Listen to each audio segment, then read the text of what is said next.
سب سے پہلے آپ تمام کے حضور یا علی مدد،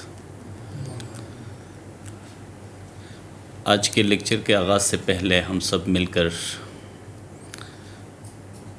عشق اور محبت کے ساتھ آقائے نامدار سرکار نور مولانا شاہ رحیم الحسینی حاضر امام صلوات اللہ علیہ کے بابرکت نام پر صلوات پڑھتے ہیں۔ اللہم صلی علی محمد و آل محمد۔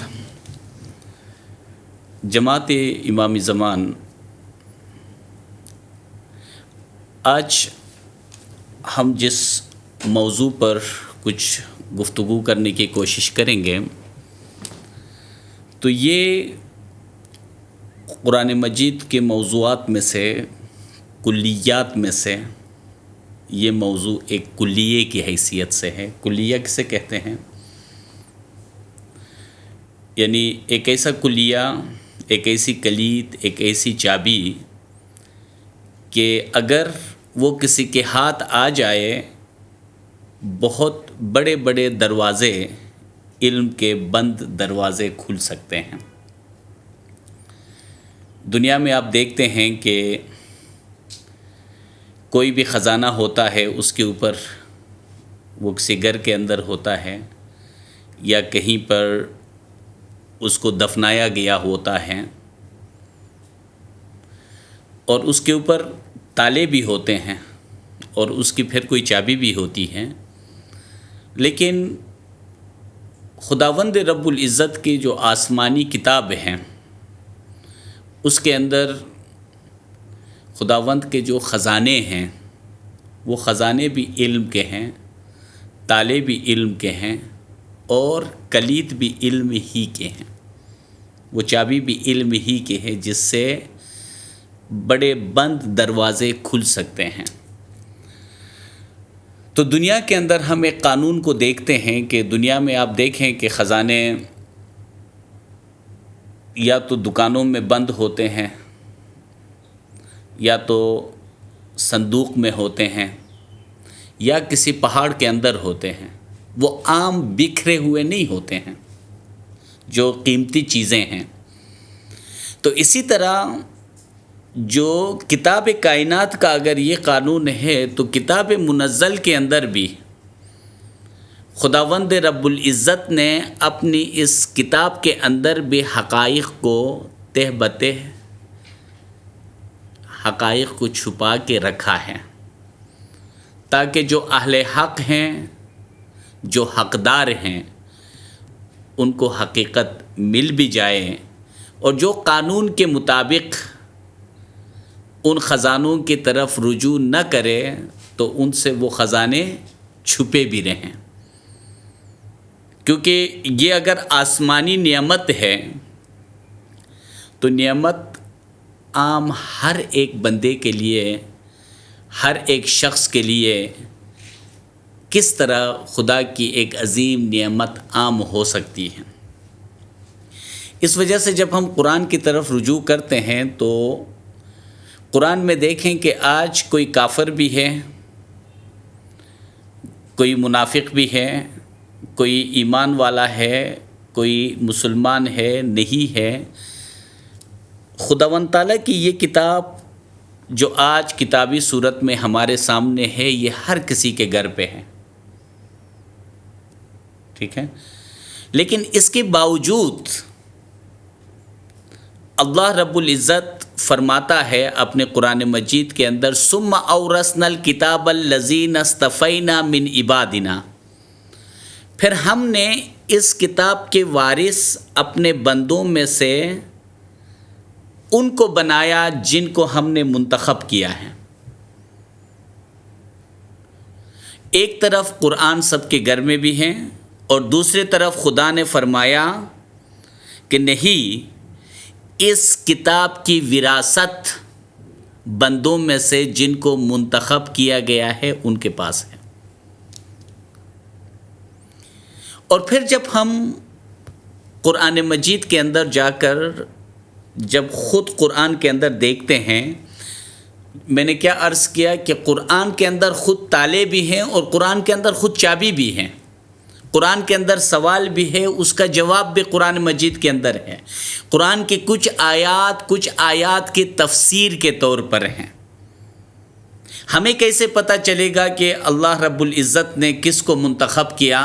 تو پھر اللہ تعالیٰ نے خود فرمایا ان اللہ اصطفیٰ آدم و نوح و آل ابراہیم و آل عمران علی العالمین۔ اللہ نے ان کو منتخب کیا عالمین پر، ذریۃ بعضھا من بعض۔ تو وہ اسی ذریت کے اندر ایک شخصیت کی بات، دوسری شخصیت وہ ہے جن کو خدا نے منتخب کیا ہے، اور یہ منتخب کردہ شخصیات قرآن مجید کے وارث ہیں۔ دنیا کے اندر وراثت کا کیا قانون ہے؟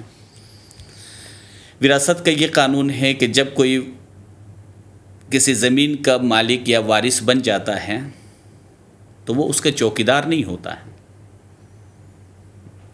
اس کے چوکیدار بھی ہوتا ہے، لیکن وہ اس کا وارث کا مطلب یہ ہے کہ وہ اس پر اختیار رکھتا ہے۔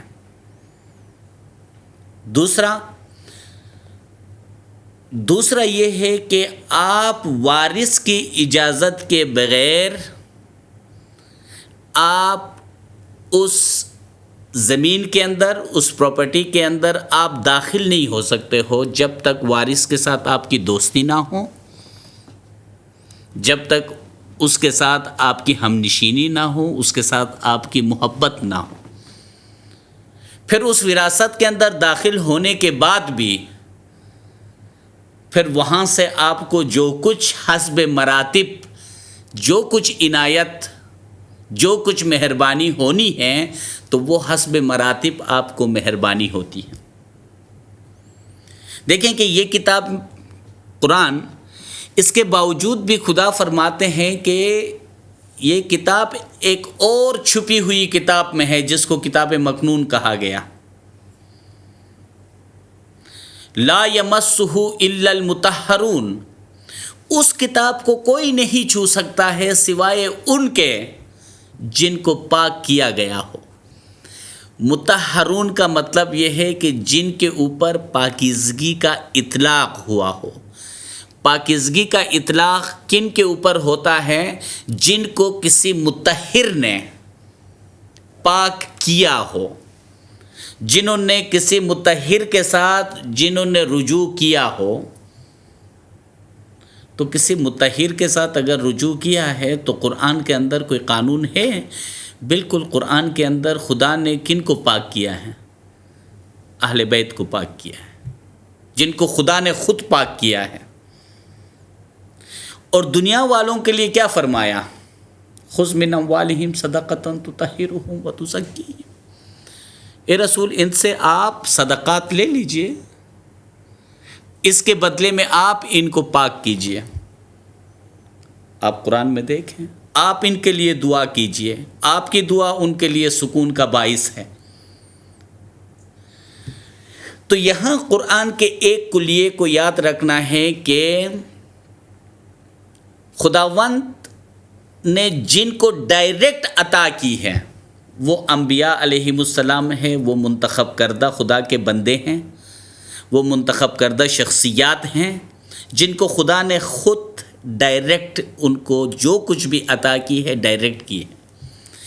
اس کے علاوہ جتنے بھی لوگ ہیں ان کو ان کے واسطے، ان کے ذریعے سے ان کو عطا ہوئی ہے۔ ان شخصیات سے وابستگی، ان کی اطاعت، ان کی قربت کے علاوہ باقی دنیا والوں کو ڈائریکٹ کچھ بھی نہیں مل سکتا ہے۔ اب آپ اس حقیقت کو قرآن کے اندر دیکھیں، آپ آدم علیہ السلام کے قصے میں دیکھیں، وَعَلَّمَ آدَمَ الْأَسْمَاءَ كُلَّهَا ثُمَّ عَرَضَهُمْ عَلَى الْمَلَائِكَةِ۔ آدم علیہ السلام کو خدا نے تمام اسماء خود سکھایا، پھر ان کو فرشتوں کے سامنے کیا، پھر فرشتوں کے لیے کیا فرمایا؟ فرشتوں کے لیے آدم علیہ السلام کو فرمایا کہ آپ ان کو سکھا دیجئے، آپ ان کو علم دیجئے۔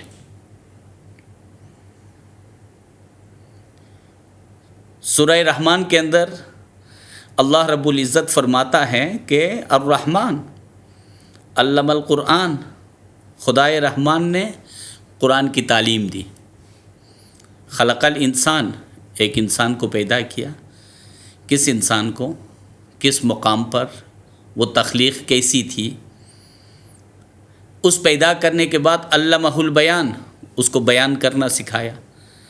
تو بیان کرنا سکھایا تو وہ انسان جس کو خدا نے پیدا کیا، تخلیق کی، جس کو خود خدا نے قرآن سکھا کر تخلیق کی، اور جس کو خدا نے علم البیان سکھایا، تو دنیا والوں کے لیے کیا حکم ہے؟ دنیا والوں کے لیے حکم ہے وَيُعَلِّمُهُمُ الْكِتَابَ وَالْحِكْمَةَ، آپ ان کو کتاب اور حکمت کی تعلیم دیں۔ پیغمبر آپ کو کتاب اور حکمت کی تعلیم دیں گے۔ تو یہ قرآن مجید کے اندر یہ ایک قانون ہے، اس قانون کو سب سے پہلے ہمیں سمجھنا ہے۔ لہٰذا خدا نے واضح الفاظ میں فرمایا فقط آتینا آل ابراہیم الکتاب والحکمت وآتیناہم ملکا عظیما۔ اب جن کو منتخب کیا ہے ان میں سے آل ابراہیم کو خداوند نے فرمایا کہ ان کو کتاب دی، حکمت دی، ملکن عظیمہ دیا۔ لیکن یہاں پہ ایک رک کر غور کریں کہ نبوت کا تذکرہ نہیں ہے۔ نبوت کا تذکرہ کیوں نہیں ہے؟ کیونکہ نبوت خاتم النبیین حضرت محمد مصطفیٰ صلی اللہ علیہ وآلہ وسلم کی مبارک ذات اقدس میں آ کر نبوت ختم ہو گئی ہے۔ تو اللہ تعالیٰ نے جو فرمایا، جن چیزوں کے لیے وہ قیامت تک باقی رہنے والی تھی آل ابراہیم کے پاس، وہ کبھی ختم ہونے والی نہیں تھی، وہ کیا ہے؟ کتاب ہے۔ رسول صلی اللہ علیہ وسلم نے بھی اپنے بات قد جاءکم من اللہ نور و کتاب مبین، کتاب کے ساتھ خدا نے نور بھیجا، اور رسول صلی اللہ علیہ وسلم نے بھی اپنے بات اپنی عطرت کو کتاب کے ساتھ رکھا، اور حوض کوثر تک یہ دونوں ایک دوسرے سے جدا نہیں ہوں گے۔ کتاب ہے تو صاحب کتاب بھی موجود ہے۔ حکمت، تو پھر کتاب کے اندر ایک حکمت کا تذکرہ ہے۔ آپ دیکھیں کہ آگے جا کر ہم اس حدیث کو بھی ڈسکس کریں گے۔ رسول کریم صلی اللہ علیہ وآلہ وسلم نے فرمایا انا مدینۃ العلم وعلی بابھا، میں علم کا شہر ہوں اور علی اس کا دروازہ ہے۔ انا دار الحکمت وعلی بابھا، میں حکمت کا گھر ہوں اور علی اس کا دروازہ ہے۔ لہٰذا شہر علم کے اندر پھر ایک گھر ہے۔ شہر کے اندر بہت سارے لوگ ہو سکتے ہیں، ہر شہر کے اندر موجود شخص گھر کے اندر داخل ہو جائے یہ بھی ضروری نہیں ہے۔ تو اس کا مطلب یہ ہوا کہ حکمت ہر کسی کو جو علم ملا ہے ضروری نہیں ہے کہ ان کو حکمت بھی ملے۔ پھر حکمت کے لیے پھر دوبارہ ایک گھر کے اندر داخل ہونا لازمی ہے۔ اب کتاب ہے، حکمت بھی آل ابراہیم کے پاس ہے، اور اس کے بعد ملکن عظیمہ بھی آل ابراہیم کے پاس ہے۔ اب جب یہ سب کچھ اللہ تعالیٰ نے عطا کی تو اب کسی کو کچھ چاہیے تو کن سے رجوع کرنا چاہیے؟ آل ابراہیم سے رجوع کرنا چاہیے۔ اس حقیقت کو آج ہم قرآن سے پڑھیں گے۔ تو میں نے جو موضوع لیا تو کلیات میں سے وہ موضوع ہے خدا کی رحمت، رحمت خداوندی۔ قرآن کے اندر خدا نے رحمت کا جو تذکرہ فرمایا ہے، رحمت کا موضوع اتنا بڑا موضوع ہے کہ اللہ تعالیٰ فرماتا ہے کہ وسعت کل شیء رحمتا و علما، فرشتوں کی زبان سے خدا کی رحمت اور اس کے علم نے ہر چیز کو خدا کی رحمت نے گھیرے میں رکھی ہے، خدا کے علم نے اپنے گھیرے میں رکھا ہے ہر چیز کو، کل شیء۔ اس کا مطلب یہ ہے کہ کوئی حقیقت رحمت سے اور علم سے باہر نہیں ہے۔ تو یہ رحمت کوئی بے جان سی چیز ہے؟ تو جب ہر چیز رحمت اور علم کے تحت ہے تو رحمت میں جان ہوگی کہ نہیں ہوگی؟ رحمت میں عقل ہوگی کہ نہیں ہوگی؟ نطق ہوگا کہ نہیں ہوگا؟ سمجھ ہوگی کہ نہیں ہوگی؟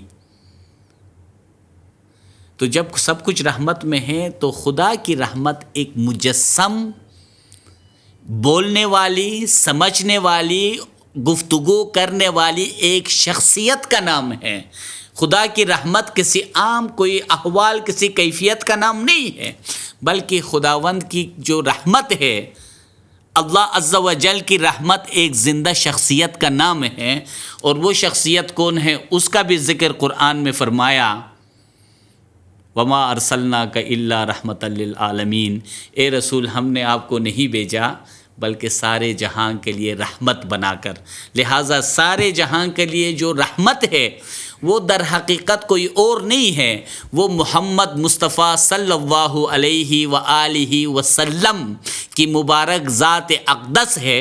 اس لیے بار بار قرآن میں وَوَهَبْنَا لَهُم مِّن رَحْمَتِنَا، قرآن کے بہت سارے مقامات پر اللہ عز و جل فرماتا ہے کہ ہم نے ان کو اپنی رحمت سے عطا کی۔ اللہ کا ایک نام وہاب ہے، بہت زیادہ عطا کرنے والا، لیکن کہاں سے عطا کرتا ہے؟ خزانہ کہاں ہے؟ مرکز کہاں ہے؟ رحمت خداوندی ایک زندہ شخصیت، اور فرماتے ہیں کہ جس کو بھی عطا کی وَوَهَبْنَا لَهُم مِّن رَحْمَتِنَا، رحمت سے جو ہے نا عطا کیا گیا۔ تو یہ مرکز ہے، علم بھی زندہ شخصیت ہے۔ اللہ نے فرمایا کہ رحمت رسول صلی اللہ علیہ وسلم کا نام ہے، تو رسول صلی اللہ علیہ وسلم نے فرمایا کہ علم کا شہر میں ہوں، علی علیہ السلام اس کا دروازہ ہے۔ تو جب علم کا شہر، رحمت خود رسول صلی اللہ علیہ وسلم کی ذات ہے، علم رسول صلی اللہ علیہ وسلم کی ذات ہے، اس کا دروازہ مولا مرتضیٰ علی علیہ السلام کی مبارک ذات ہے، تو اس دروازے سے داخل ہوئے بغیر نہ کوئی اللہ کی رحمت میں آ سکتا ہے، نہ کسی کو خداوندی علم نصیب ہو سکتا ہے۔ یہ ایک آسمانی جو ہے نا یہاں پہ ایک قانون ہے۔ تو اس حقیقت کو جب ہم قرآن مجید کی طرف جب رجوع کرتے ہیں تو قرآن مجید میں سب سے پہلے سورہ نساء کی ہم آیت نمبر 175 کو دیکھتے ہیں۔ بسم اللہ الرحمن الرحیم، فَأَمَّا الَّذِينَ آمَنُوا بِاللَّهِ وَاعْتَصِمُوا بِهِ فَسَيُدْخِلُهُمْ فِي رَحْمَةٍ مِّنْهُ وَفَضْلٍ وَيَهْدِيهِمْ إِلَيْهِ صِرَاطًا مُسْتَقِيمًا۔ اس آیت کے اندر دیکھیں کہ فَأَمَّا الَّذِينَ آمَنُوا، پس جو لوگ ایمان لائے، باللہ اللہ پر، وَاعْتَصِمُوا بِهِ اور انہوں نے اللہ کو مضبوطی سے پکڑا۔ اب دیکھیں جو لوگ اللہ پر ایمان لائے ہیں صراط المستقیم سے باہر ہیں یا اندر ہیں؟ صراط المستقیم پر ہیں، تبھی تو اللہ پر ایمان لائے، اور پھر صرف ایمان نہیں لائے بلکہ اللہ کو مضبوطی سے پکڑا۔ اچھا، اس کے بعد اس کے نتیجے میں فَسَيُدْخِلُهُمْ فِي رَحْمَةٍ مِّنْهُ وَفَضْلٍ، ایسوں کو خدا اپنی رحمت میں داخل کرے گا۔ جہاں پہ داخل ہونے کی بات ہے تو وہ کوئی گھر کا مقام ہوگا، کوئی شہر ہوگا، کوئی دروازہ ہوگا کہ جس سے کسی کا داخلہ، کسی کو اندر داخل کیا جاتا ہے۔ فَسَيُدْخِلُهُمْ، ان کو داخل کیا جائے گا، یا ان کو داخل کیا گیا کس میں؟ فی رحمت، جو ہے نا رحمت، تو اس رحمت کے اندر، رحمت کے بعد ان کے لیے کیا ہے؟ منہ فضل۔ فضل کسے کہتے ہیں؟ فضیلت کو، مرتبت کو۔ رحمت کے اندر داخل کر کے ان کی مرتبت کو بڑھا دیا جائے گا، ان کو ترقی دی جائے گی، ان کو فضیلت ملے گی۔ اس کے بعد وَيَهْدِيهِمْ، پھر ان کو ہدایت حاصل ہوگی۔ الیہ صراط مستقیما، صراط المستقیم پر ہدایت اس کے بعد ہے. صراط المستقیم پر ہدایت اس کے بعد ہے. ہدایت کسے کہتے ہیں؟ دیکھیں، جو لوگ صرف اللہ پر ایمان لائے ان کے لیے وہ مقام نہیں ہے، بلکہ ان کے لیے اللہ کے پاس کچھ اور نعمت ہے، جو ایمان کے ساتھ اللہ کو مضبوطی سے پکڑ بھی لیا. جنہوں نے مضبوطی سے پکڑا ان کے لیے جو کچھ نصیب ہے وہ ان کے لیے نہیں ہے جو صرف ایمان لائے ہیں. جو ایمان لائے ہیں ان کو جو کچھ نصیب ہے وہ ان کو نصیب نہیں ہے جو صرف اسلام قبول کیا ہے. کیونکہ قرآن میں فرمایا گیا، کچھ اعراب نے کہا قالوا اسلمنا، ہم نے اسلام قبول کیا ہے، آمنا، ہم ایمان لائے ہیں.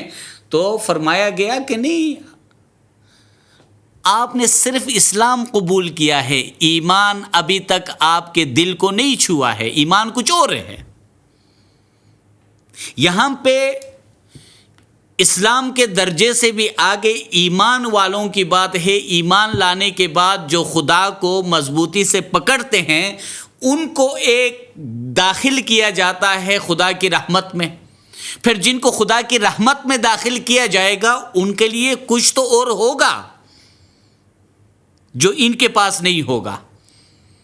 جن کو خدا کی رحمت میں داخل کرنے کے بعد جن کو فضیلت ملے گی، جن کو مرتبت ملے گی، ان کا کوئی مرتبہ تو ہوگا.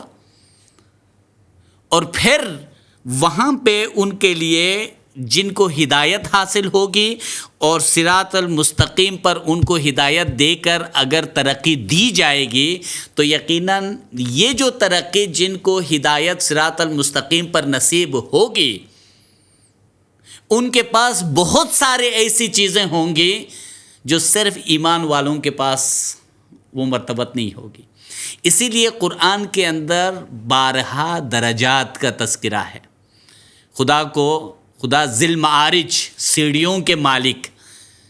تو سیڑھیوں میں کیا ہے؟ درجات ہے. صراط المستقیم جب کہتے ہیں سیدھا راستہ رکنے کے لیے نہیں ہے، راستہ چلنے کے لیے ہے. جب راستے پر لوگ چلتے ہیں مناظر چینج ہوتے ہیں.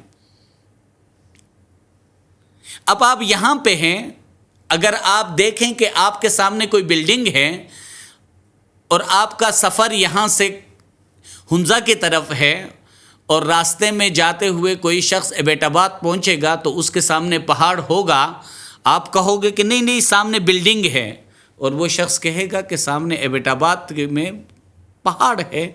تو دونوں بات درست ہیں، کیونکہ وہ سفر کر کے جس مقام میں پہنچا ہے اس کے سامنے کچھ اور ہے. یہ سفر کے آغاز میں جو کچھ دیکھ رہا ہے اس کے سامنے کچھ اور ہیں. تو اب ہم ایک اور آیت کی طرف آتے ہیں. سورہ نمبر 6 کی آیت نمبر 154. بسم اللہ الرحمن الرحیم. ثم آتینا موسیٰ الکتاب تماما علی الذی احسن وتفصیلا لکل شیء وہدی ورحمۃ لعلہم بلقاء ربہم یؤمنون. یہ آیت بہت عجیب و غریب آیت ہیں کہ دیکھیں کہ ہم یہاں اللہ کیا فرماتے ہیں. اللہ رب العزت نے موسیٰ علیہ السلام کو مکمل کتاب دی، تمام کتاب دی. ٹھیک ہے، اللہ تعالیٰ نے موسیٰ علیہ السلام کو جو کتاب دی وہ تمام کتاب، اس میں تمام کا مطلب اس میں کوئی کمی پھر نہیں رہ جاتی ہے. اچھا، علی الذی احسن، اس کے بہت سارے ترجمے کرنے والوں نے بہت سارے ترجمے کیے ہیں. کچھ نے کہا کہ حضرت موسیٰ علیہ السلام کو کتاب عطا کی. کہیں پر یہ تمام کو نہیں لیا گیا ہے ترجموں میں. اس شخص پر نعمت پوری کرنے کے لیے جو نیکوکار بنے. بہرحال لیکن اس سے تماماً علی الذی احسن، اس نیک عمل کے بدلے، اس احسن کام کے بدلے اس کو تمام کتاب دی. وَتَفْصِيلًا لِكُلِّ شَيْءٍ، ہر چیز کی تفصیل، اور اس کے بعد اس میں کیا ہے اس کتاب کے اندر؟ وَہُدًى، اس میں ہدایت ہے، وَرَحْمَةً، رحمت ہے، لَعَلَّهُمْ بِلِقَاءِ رَبِّهِمْ يُؤْمِنُونَ، تاکہ تم کیا بنو؟